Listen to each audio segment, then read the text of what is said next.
the latest Marvel TV series, keeping things Marvel, and I'm going to talk about Moon Knight. Now, Moon Knight is a six-part TV series, and that stars the titular Moon Knight. Stars Oscar Isaac, Ethan Hawke, and an actress called Calamawy.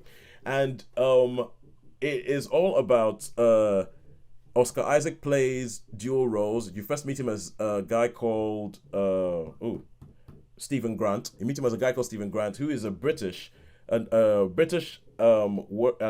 he's a British worker in a museum in London. He loves all stuff about Egyptian stuff and all that, and Egyptian artifacts and Egyptian history and the Egyptian sort of pantheon and all that. He's really, really, really into it.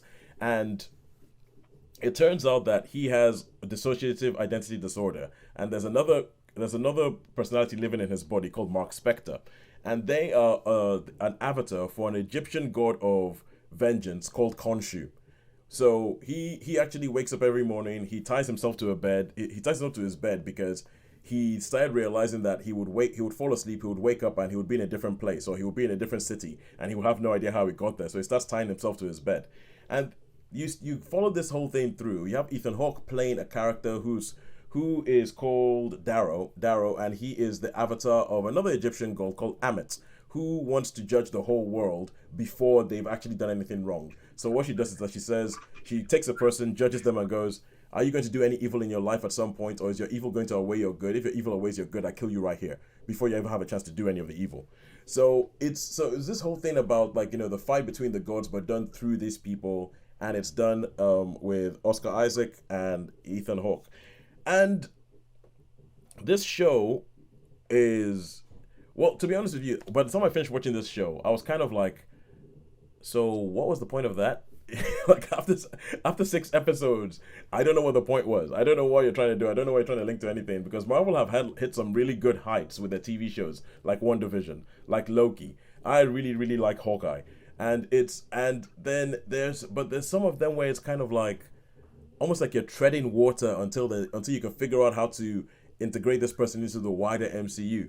And this was just kind of like, I'm not sure what you're trying to do here. There were some bits where this film went a little bit Indiana Jones and all that, but I was just left quite honestly not sure what they were trying to say and what they were trying to do with this show, or what the point of this show was. Like, where the show ends, it's obviously going to be like, come back for the rest of the story. I'm like, no, finish the story now. Finish a story. Don't tell me to come back for the rest of the story. So I was not that taken with it.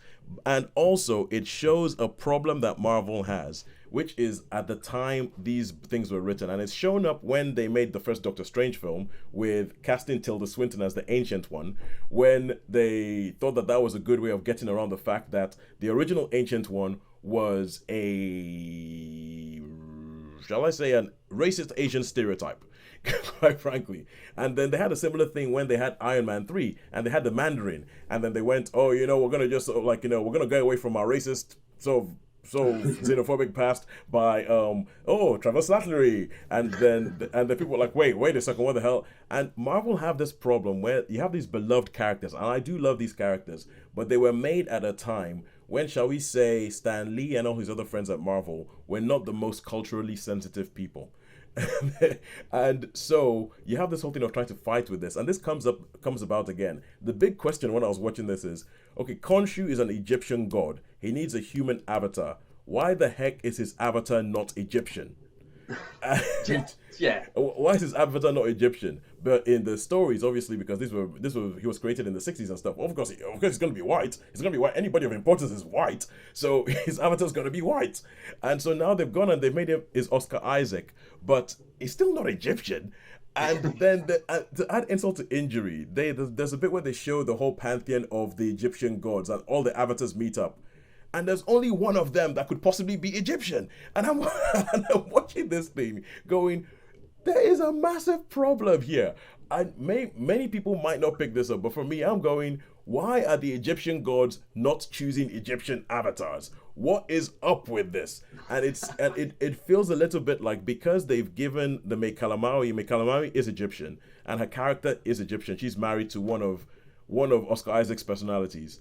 And it feels as if, because they've made her fully Egyptian, that they're patting themselves on the back. It feels a bit like that. And I heard an interview with the director, Mohamed Diab, who's Egyptian as well, who said he had to fight for a supporting character, not even the main character, to be Egyptian because they wanted to make her half Egyptian. And he was like, he had to fight for her to be.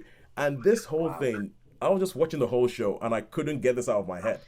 I was like, why the hell are the Egyptian gods not choosing Egyptian avatars? Why are the avatars American? Why are the avatars well, like the American, that one's American, that one sounds like there's someone from West Africa, that one's English. Why are the avatars not Egyptian?